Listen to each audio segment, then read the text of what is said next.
నమస్కారం. మరి ఈనాటి ప్రెస్ మీటింగ్ ఇచ్చేసినటువంటి మా జిల్లా ప్రధాన కార్యదర్శి ఆరపచ్చ గారు, అలాగే జిల్లా కార్యదర్శి మన ఆటకృష్ణ గారు, అలాగే ప్రెసిడెంట్ మా సిటీ నాయకులు శ్రీమన్నారాయణ గారు, గుప్తా గారు, గౌరవ్ గారు, అందరూ కూడా నాకు నమస్కారాలు. మరి ఈరోజు ఈ ప్రెస్ మీట్ పడ్డ ముఖ్య కారణం పవిత్రమైన తిరుపతి లడ్డూను కల్తీ చేయడం జరిగింది. దాని గురించి సిట్ నివేదిక ఇవ్వడం జరిగింది.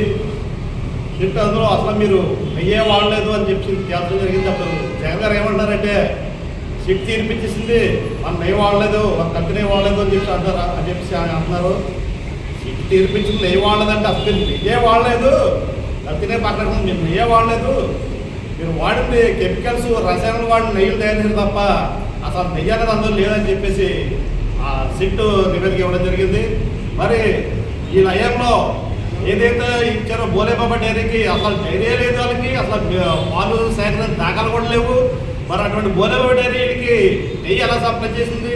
ఈ కెమికల్స్ రసాయనాలు వాడి నెయ్యి సప్లై చేసి పవిత్రమైన తిరుపతి లడ్డూని భ్రష్టు పట్టించారు. మరి మీరు 5 ఏళ్ల పరిపాలనలో పవిత్రమైన తిరుమలని భ్రష్టు పట్టించి హిందువుల మనోభావాలను దెబ్బతీశారు. ఒక నాయకుడు గతంలో ఇలాగే వచ్చి తిరుమలలోని 7 కొండలు ఎందుకు 2 కొండలు చాలా బాగా చెప్పి అన్నాడు. ఆయన కలియుగ దైవం అతనికి ఎటువంటి శిక్ష వేసిందో మీకు అందరికీ తెలిసిందే. మరి ఈనాడు వాళ్ళ వార్తలు వచ్చి ఈ కలియుగ దైవాన్ని భ్రష్టు పట్టించే ప్రయత్నం చేస్తారు.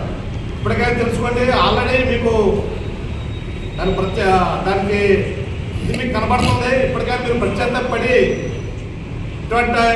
పశ్చాత్తాపడి మీరు క్షమాపణ కోరుకుని పవిత్రమైన మన వెంకటస్వామి దగ్గర క్షమాపణ కోరుకోవాలి. ఇప్పటికైనా మీరు మారండి. మరి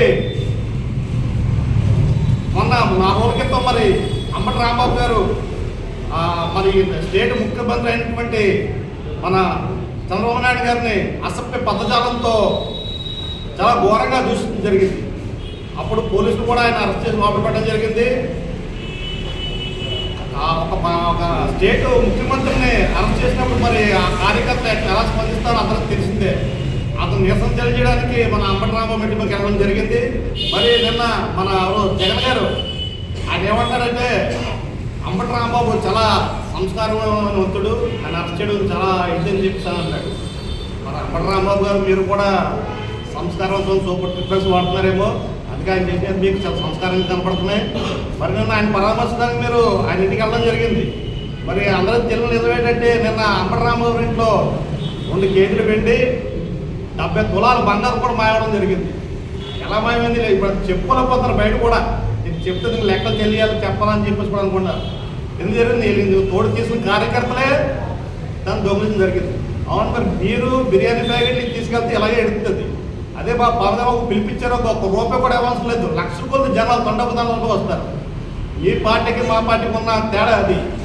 మరి మీ మాజీ మంత్రి మాజీ ఎమ్మెల్యే గారు చిలక విఠల్ రెడ్డి గారు మన 2 రోజుల క్రితం ప్రెస్ మీట్ పెట్టారు. ఏమని చెప్తున్నారంటే గత 5 ఏళ్ళలో మేము పరిపాలించినప్పుడు ఎటువంటి రోజులు కానీ దోచడం జరగలేదు, చాలా బాగా పరిపాలించామని చెప్తున్నారు. మరి మంగళగిరిలో టీడీపీ కార్యాలయం దాడి చేసింది ఎవరు? చాలా ఘోరంగా దాడి చేశారు. అలాగే టీడీపీ అధికార ప్రతినిధి పట్టాభి గారి ఇంటి మీదకి వెళ్ళి చాలా ఘోరంగా దాడి చేసి ఆయన కూడా గాయపరచడం జరిగింది. మరి ఆయన ఎవరైనా కోకు రమేష్ గారు ఆయన ఇంకా సుట్టుకుపోయి మన స్టేట్ అప్పుడు మాజీ ముఖ్యమంత్రి అయినటువంటి చంద్రబాబు నాయుడుకి వెళ్ళి చాలా ఘోరంగా దాడి చేశారు. దాని మీద కేసు జరుగుతుందని లోపల ఉన్నారు అనుకోండి, అది వేరే విషయం. మరి ఆవిడ చెప్తుంది. ఆవిడే కాదు, సాక్షాత్ ఇప్పుడు ఏదైతే కాకినాడ ప్రెస్ మీట్ ఇస్తున్నామో ఇది ఇక్కడే ఉన్నటువంటి మాజీ ఎమ్మెల్యే గారు గవర్నమెంట్ చంద్రశేఖర్ గారు ఆయన బహిరంగ సభలో కొన్ని అభివృద్ధి చేశారు. మా నాయకుడు పవన్ కళ్యాణ్ మీద అలాగే నారా చంద్రబాబు చాలా ఘోరంగా అసభ్య పథకాలు అవి ప్రెస్ మీట్లో వాళ్ళ ఆ పదాలు అటువంటి ఘోరంగా దూషిస్తే మా జన సైనికులు నిరసన చేయడానికి వెళ్తే చాలా ఘోరంగా కొట్టి వీర మహిళలు కానీ కార్యక్రమం చాలా ఘోరంగా కొట్టి హింసించడం జరిగింది. మరి అప్పుడు రాజిరెడ్డి పుణ్యకుమార్ గారు ఆయన కాలం చేసిన ఆయన లేరు. ఆయన చుట్టుముంచిపోయి వీర మహిళల్ని ఆ పార్టీ వీర మహిళ గంట సరుకురాని గారితో చాలా అసభ్యకరమైన మనుషులు అసలు వాళ్ళ లాంగ్వేజ్ వాడికి చాలా ఘోరంగా తిట్టడం జరిగింది. మరి మీ నాయకులందరిలా ఉంటే ఇప్పుడు దౌర్జన్యం జరగలేదు, ఇప్పుడే జరిగిందని చెప్పేసి ఆవిడ చెప్పడం జరుగుతుంది. మరి మన 2 రోజుల క్రితం మీ ఎంపీ గారు అవినాష్ గారు పార్లమెంట్లో దేశంలో ఏ సమస్యలు అయినట్టు చికెన్ నాటుకోడి మటన్ గంట రేటు పెరిగిపోతుందని చెప్తున్నాడు. దేశంలో కానీ సమస్యలే లేవా? అలా ఉన్నారు మీ ఎంపీలు కానీ ఎమ్మెల్యేలు కానీ అంత అవగాహన లేకుండా అసలు ఏం చేయాలో తెలియని విధంగా పార్లమెంట్లో ప్రస్తావిస్తున్నారు. వాస్తవంగా చూసుకుంటే నాడు కూడా 500 నుంచి లేదు, బయట 500 కానీ ఏదో దేశ సమస్య కింద ఆయన ప్రస్తావిస్తారు. అలా ఉంది మీ నాయకుల పరిస్థితి. ఇప్పటికైనా జన్మని తెలుసుకోండి, వాస్తవంగా రండి, ఏదో న్యాయబద్ధంగా మాట్లాడే విధంగా చేయండి. వీలైతే కూటమి ప్రభుత్వానికి మీరు సహకరించండి, లేకపోతే నోరు మూసి ఊరుకోండి. జై హింద్, జై జనసేన.